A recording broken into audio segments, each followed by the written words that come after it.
It was a legendary escape from a place that was supposed to be inescapable. 55 years ago this month, three men pulled off the impossible, breaking out of Alcatraz. There are few mysteries in American history that have captured the imagination, quite like the escape from Alcatraz. For more than 6 decades, people have debated one simple question. Did three prisoners actually accomplish what everyone believed was impossible? Or did the freezing waters of San Francisco Bay claim their lives before they ever reached freedom? Books, documentaries, investigators, and amateur detectives have all tried to answer that question, yet the mystery refuses to disappear. Every few years, a new clue, a new theory, or a new scientific analysis pulls the story back into the spotlight. And in recent years, advances in computer modeling and forensic analysis have given researchers an entirely new way of examining one of America's greatest prison mysteries. While no definitive answer has ever been confirmed, modern science has challenged many assumptions that were once considered unquestionable. Long before it became one of America's most famous tourist attractions, Alcatraz Island had a very different purpose. Sitting in the middle of San Francisco Bay, surrounded by cold water, powerful currents, and dense fog, the island was originally developed as a military fortress during the 19th century. Its isolated location made it the perfect place to defend the growing city of San Francisco. Later, the military transformed the island into a prison for soldiers before the federal government eventually converted it into a maximum security penitentiary in 1934. From the very beginning, Alcatraz was designed to hold the prisoners no other institution wanted. These were men who had repeatedly escaped from other prisons, assaulted guards, organized riots, or created constant trouble wherever they were sent. Officials believed that if any prison could break the spirit of America's most dangerous criminals, it would be Alcatraz. Isolation was its greatest weapon. Prisoners were separated from the outside world not only by steel bars and armed guards, but also by nearly 2 miles of icy water that many believed no one could successfully cross. Daily life inside Alcatraz was intentionally strict. Every movement followed a schedule. Prisoners woke early, ate together under constant supervision, worked assigned jobs throughout the day, and returned to their tiny cells every evening. Silence was often enforced during meals. Conversations were limited. Privileges had to be earned through perfect behavior, and losing those privileges was common. Guards performed frequent head counts, unexpected inspections, and constant patrols through every corridor. Every aspect of prison life reminded inmates that escape was considered impossible. Unlike many prisons that focused on rehabilitation programs, Alcatraz focused primarily on discipline and control. The message was clear. If a prisoner could not behave elsewhere, this was where they would end up. That reputation alone made the prison legendary long before Hollywood ever told its story. Criminals across the country knew about Alcatraz, and many feared being transferred there more than receiving additional years on their sentence. Some of America's most notorious criminals spent time behind its walls. Figures like Al Capone, George Machine Gun Kelly, Alvin Karpis, and Robert Stroud, the famous Birdman of Alcatraz, all became part of the prison's history. Although popular culture often exaggerated their lives, their presence helped cement Alcatraz's image as the ultimate prison for the nation's most dangerous offenders. Yet the prison's greatest security feature was never its walls. It was nature itself. San Francisco Bay presents conditions that remain challenging even for experienced swimmers. Water temperatures frequently stay between 50 and 55 degrees Fahrenheit, cold enough to cause hypothermia in a relatively short period. Powerful tidal currents constantly change direction, pushing swimmers far away from their intended destination. Strong winds, unpredictable weather, and heavy fog only increase the danger. During the 1930s and 1940s, many officials believed these natural obstacles were more effective than any fence or guard tower. Because of those conditions, prison authorities confidently claimed that no one could successfully escape from Alcatraz.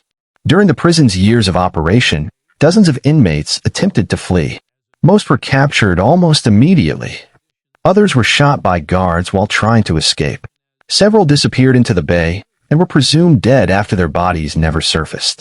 Every failed attempt strengthened the prison's reputation and reinforced the belief that escaping Alcatraz simply could not be done.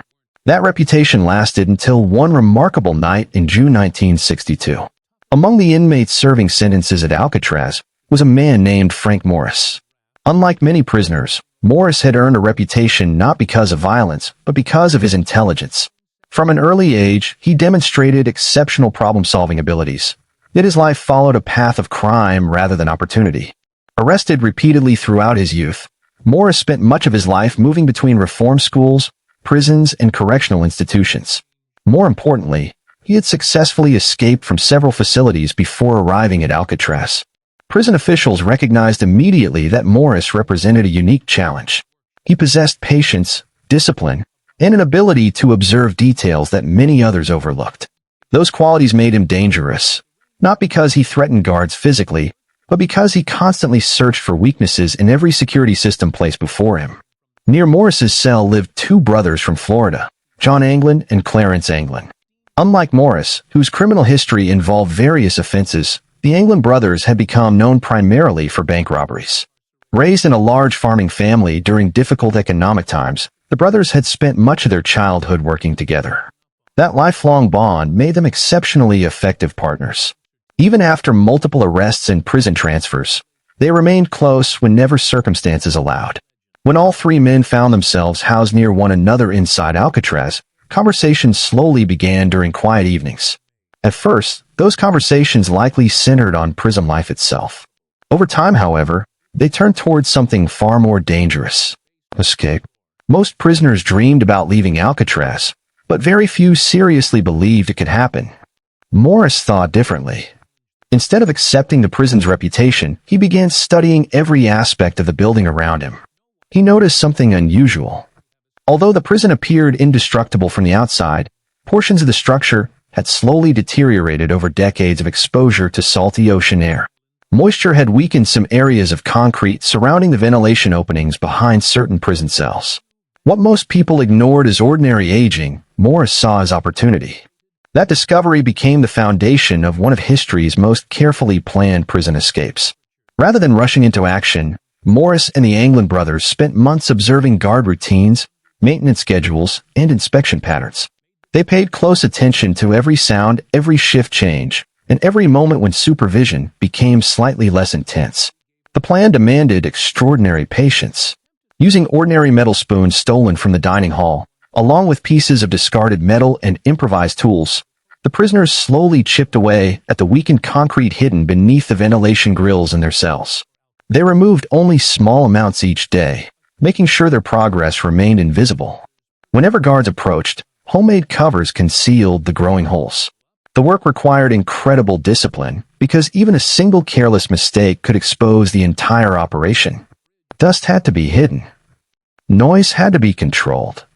Every tool had to disappear before inspections. One of the cleverest aspects of the plan involved timing.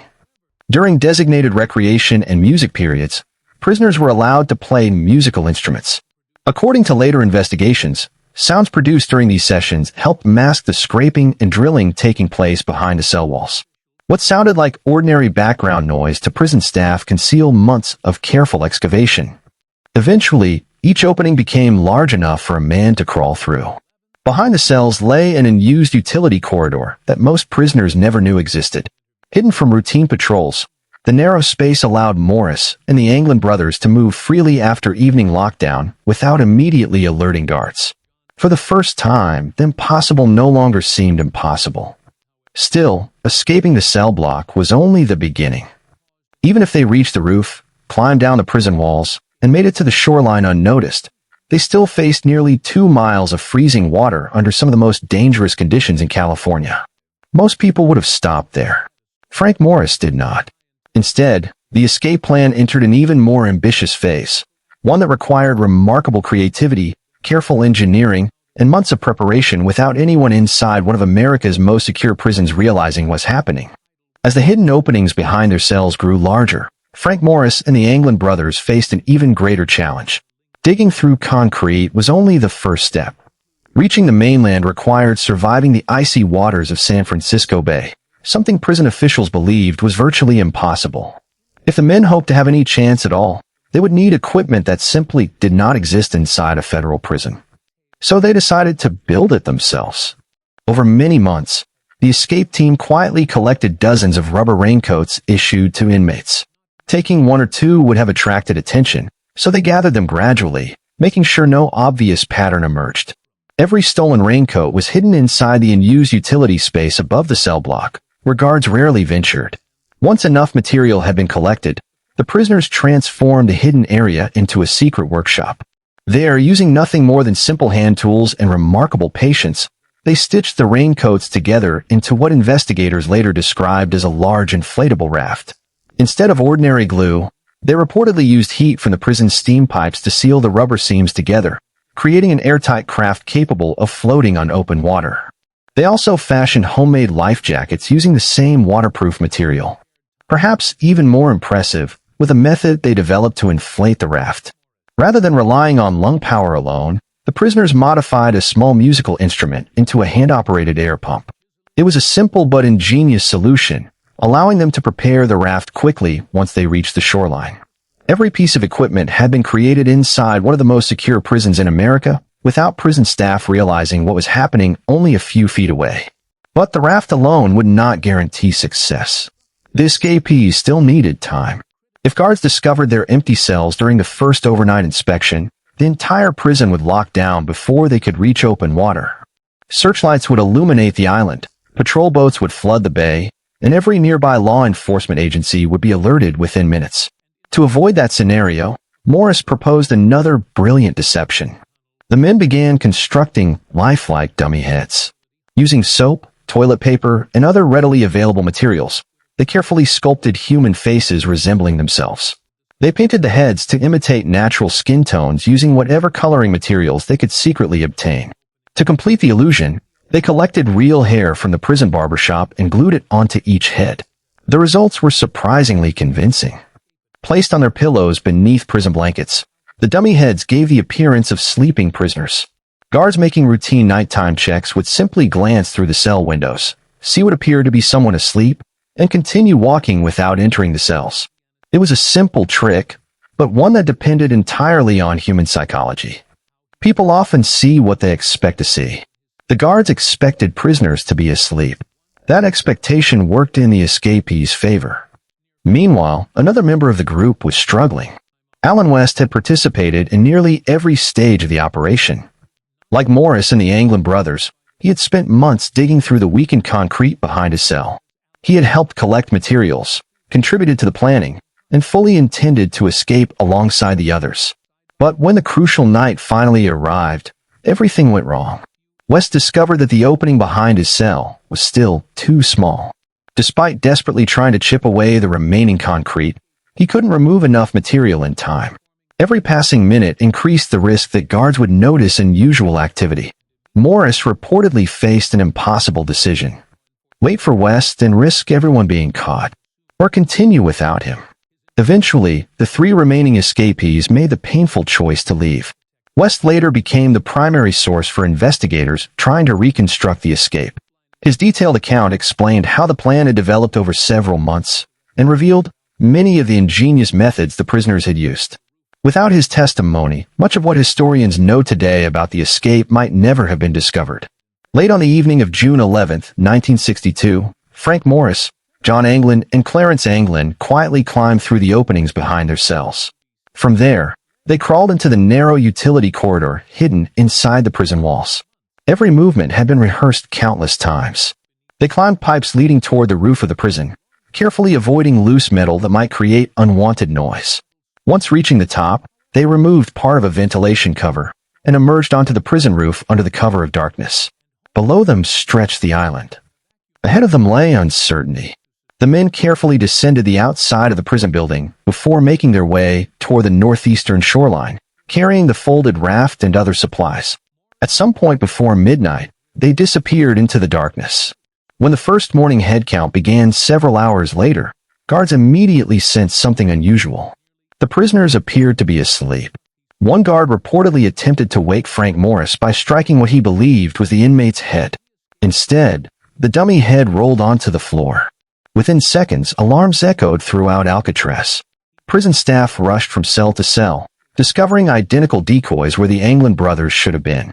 The prison immediately entered emergency lockdown. Search teams spread across the island. Armed guards checked every building, tunnel, and shoreline. Helicopters joined the search overhead while Coast Guard vessels began scanning the surrounding waters. The FBI soon took over the investigation. Evidence slowly began appearing. Investigators recovered a homemade wooden paddle floating in the bay. Pieces of rubber, believed to be part of the raft, washed ashore several days later. A waterproof package containing personal belongings linked to the Anglin brothers was discovered on a nearby island. Yet despite one of the largest manhunts in the prison's history, something critical remained missing. No bodies were ever found. That single fact has fueled debate for more than 60 years. Authorities argued that the powerful currents likely carried the bodies out to sea before they could be recovered. After all, San Francisco Bay had claimed countless lives over the decades. Supporters of the survival theory disagreed. They pointed out that bodies carried by water often eventually resurface. The complete absence of physical remains left room for doubt. Could the escapees have actually reached land? The FBI initially devoted enormous resources to answering that question. Agents interviewed family members, questioned former associates, monitored possible sightings, and followed hundreds of tips from across the country. Every reported sighting generated renewed hope. Every investigation ended without conclusive proof. By 1979, after nearly 2 decades of investigation, the FBI officially closed its case, concluding that the escapees most likely drowned during the attempt. Legally, Frank Morris, John Anglin, and Clarence Anglin were presumed dead. But the story refused to end there. Responsibility for the investigation eventually shifted to the U.S. Marshals Service, which continued accepting leads because federal escape warrants technically never expire. Over the years, witnesses occasionally claimed they had seen one or more of the escapees. Some reports described men resembling the Anglin brothers living quietly under assumed identities. Others claimed Frank Morris had survived and built a completely new life. Most reports could never be verified. Then came one of the most intriguing developments of all. Members of the Anglin family publicly stated that they had received mysterious Christmas cards for years after the escape, allegedly signed by John and Clarence. Some relatives even claimed that 2 unidentified men attended family funerals decades later, standing quietly at a distance before disappearing without speaking to anyone. None of these stories could be conclusively proven. Yet none could be completely disproven either. Another controversial piece of evidence emerged in the 1970s when a photograph surfaced that allegedly showed 2 men resembling the Anglin brothers living on a farm in Brazil. Facial comparison experts later examined the image with mixed conclusions. Some believed certain facial features appeared consistent. Others argued the evidence simply wasn't strong enough to identify the men with certainty. The photograph became another fascinating clue, but not a final answer. For decades, the case remained suspended between fact and speculation. Those convinced the men drowned pointed to the freezing water, dangerous currents, and complete lack of verified sightings. Those convinced they survived pointed to the sophisticated planning, missing bodies, unexplained family stories, and the remarkable intelligence demonstrated throughout the escape. Then, decades after the famous breakout, technology entered the investigation in a way no one in 1962 could have imagined. Instead of relying solely on witness statements or recovered evidence, scientists began asking a different question. What if modern computer simulations could recreate the exact environmental conditions of that historic night? Rather than debating theories alone, researchers believed mathematics, oceanography, and tidal modeling might reveal whether the escape was physically possible. The answers they uncovered would challenge assumptions that had stood for generations. For decades, one belief shaped nearly every discussion about the Alcatraz escape.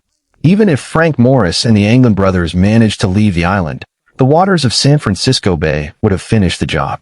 That conclusion seemed reasonable.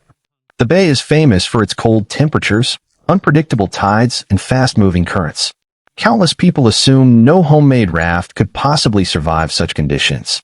But modern science approaches mysteries differently. Rather than relying on assumptions, researchers rely on evidence, measurements, and computer simulations. As technology advanced, scientists gained the ability to reconstruct historical weather patterns, tidal movements, and ocean currents with remarkable accuracy. Instead of asking whether the escape seemed possible, they asked a far more precise question. Would the bay have allowed it? Oceanographers began studying archived tidal records from the night of June 11, 1962. Using sophisticated computer models, they recreated the exact conditions that existed during the hours when the 3 prisoners were believed to have launched their raft. The results surprised many people. According to several scientific analyses, timing turned out to be everything. If the escapees had entered the water at exactly the right moment, the outgoing and incoming tides could have carried them much farther than earlier investigators believed. Instead of being pulled immediately toward the open Pacific Ocean, the currents during a narrow time window may have helped push the raft towards safer areas of the bay. That finding did not prove they survived, but it demonstrated something equally important. The escape was physically possible under the right conditions. For years, many people believed survival was virtually impossible regardless of timing. The computer simulations challenged that assumption by showing that success depended heavily on when the raft entered the water. A difference of only 30 or 40 minutes could completely change the outcome. Launched too early, and powerful currents might sweep the raft into dangerous waters. Launched too late, and the tide could carry the men far away from land before daylight exposed them. Launched during the ideal window, however, and the currents could actually work in their favor. This scientific insight transformed the conversation surrounding the escape.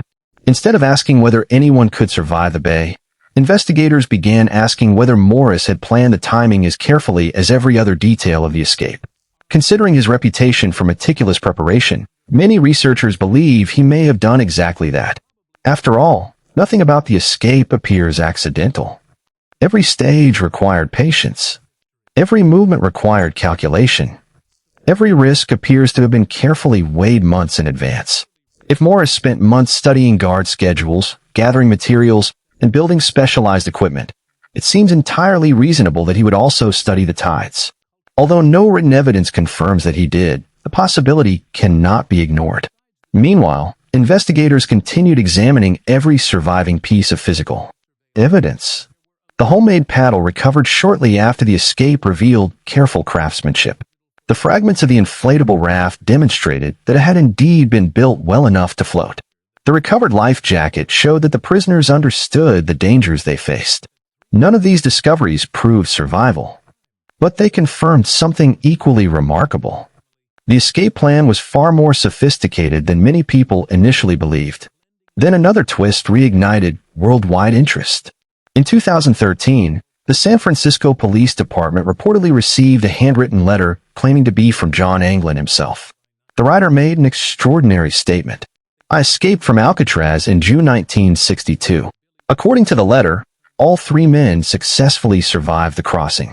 The writer claimed that Frank Morris had died years later, and that Clarence Anglin had also passed away. The letter further stated that John himself was elderly, suffering from serious health problems, and willing to surrender in exchange for medical treatment.